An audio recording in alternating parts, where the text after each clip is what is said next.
Unter Bruxismus versteht man eine sich wiederholende Kaumuskelaktivität. Die ist dadurch gekennzeichnet, dass die Betroffenen ihre Zähne in Kontakt haben, die Zähne aufeinanderpressen oder auch, dass es zu Reibebewegungen oder Knirschbewegungen kommt.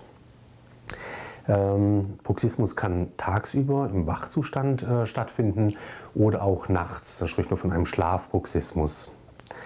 Das heißt, Bruxismus ist erstmal ein Verhalten, das allerdings zu weitreichenden Folgen führen kann. Das kann heftige Folgen nach sich ziehen.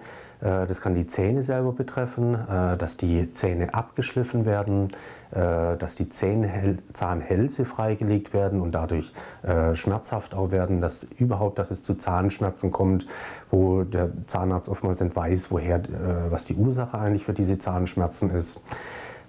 Es kann zu Beschwerden in den Kiefergelenken kommen. Und die Betroffenen klagen oft über Verspannungen, über schmerzhafte Beschwerden auch in der Kaumuskulatur.